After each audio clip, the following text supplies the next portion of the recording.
인생을 살면서 가장 바라는 죽음은 과연 무엇일까요? 모두들 호사를 바라고 살아갑니다. 아프지 않고 자면서 죽는 것이 바로 호사입니다. 그러나 오늘날 유병장수라는 말이 생긴 것처럼 병 없이 늙기란 여간 쉬운 일이 아니지요. 병원이나 요양병원에 입원하여 여러 가지 연명치료와 투병 생활을 이어가며 나 자신과 가족들을 고생시키고 싶은 사람은 없을 것입니다. 그리하여 요즘은 오래 사는 법보다 아프지 않게 죽는 것에 관심이 늘어났다고 합니다. 오늘은 누구도 알려주지 않는 슬기롭게 죽는 법에 대해 소개해 드리겠습니다. 안녕하세요. 행복한 노이입니다. 영상을 시청하시기 전 구독, 좋아요, 알림 설정 부탁드립니다. 자, 시작합니다. 요즘 시대에는 웰빙이 아닌 웰다잉이라는 말이 새롭게 떠오르고 있다고 합니다.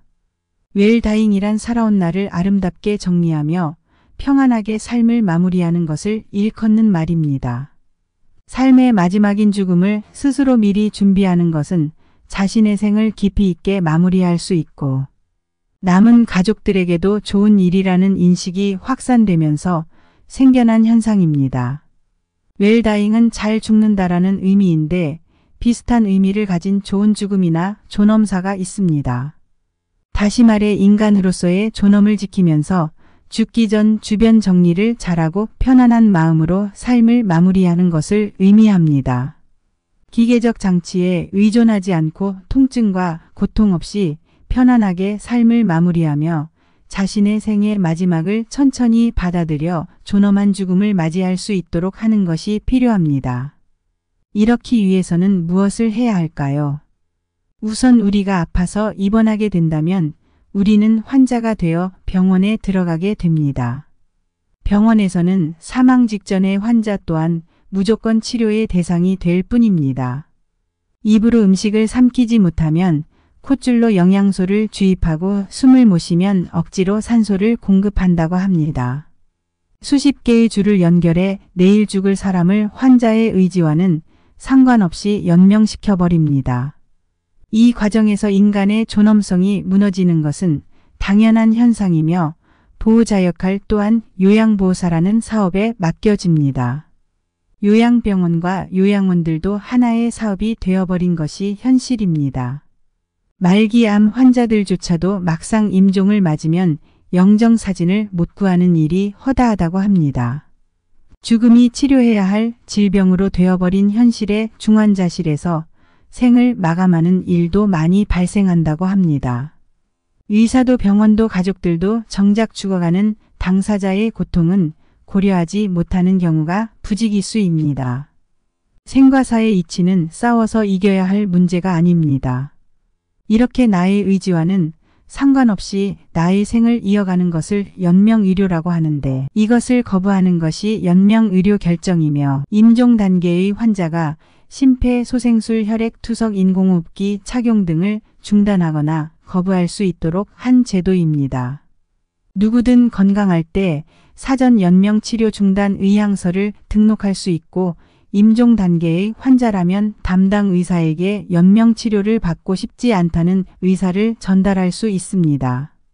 웰다잉을 고민하고 있다면 병원에 입원하여 말도 못하고 연명의료를 당하시기 전에 연명치료 중단 의향서를 고려해 보는 것도 죽음을 받아들이는 첫걸음이 될 수 있습니다. 또한 죽음이나 노화는 병원 차원에서는 하나의 사업이 되어버렸습니다.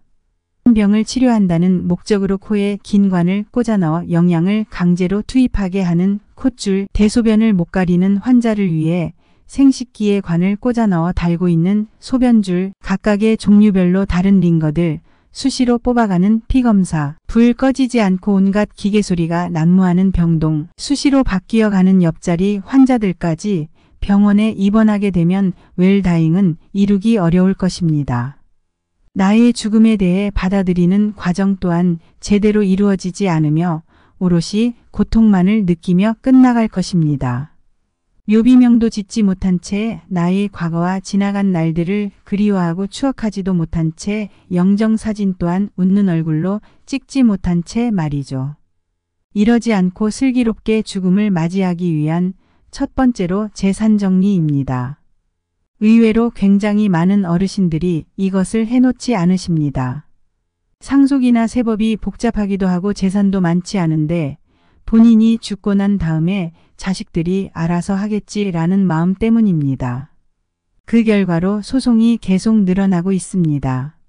미국인들은 굉장히 젊은 나이에 유언장을 쓴다고 합니다.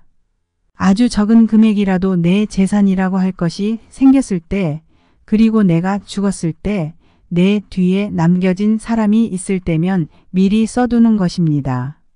어떤 유언을 남길지 생각해 보시고 직접 써서 미리 간직해 두시는 것도 죽음을 맞이하고 준비하는 데에 굉장히 중요한 부분이라고 생각합니다.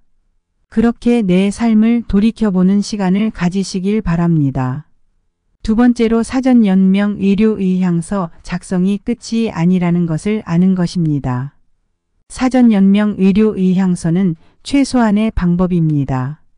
만약 내가 사고를 당해서 뇌사 상태가 되었을 때 회복 가능성이 없을 때 연명 치료를 중단하는 것을 조금 더 용이하게 만든 절차적인 것입니다.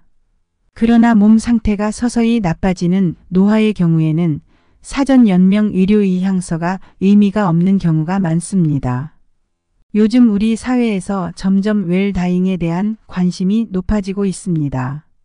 그래서 대비하신다고 사전 연명 의료 의향서를 쓰시는 분들도 많습니다.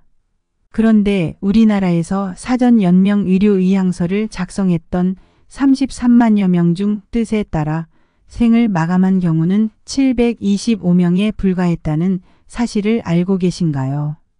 180만 명이 사전 연명 의료 의향서를 작성했지만 이 중에서 본인의 뜻에 따라 죽음을 맞이하는 사람은 몇 명이나 될까요? 이 서류 하단에 있는 유의사항을 보면 여기에 기록된 이 결정은 담당 의사와 해당 분야의 전문의 한 명 모두가 작성자 본인이 임종 과정에 있는 환자라고 판단하는 경우에만 할 수 있다라고 되어 있습니다. 그런데 임종 과정에 있는 환자라고 판단해주는 의사가 잘 없습니다. 큰 대학병원 응급실에 가보십시오. 분명히 돌아가실 환자인데 누구도 이분이 임종이라고 말하지 않습니다.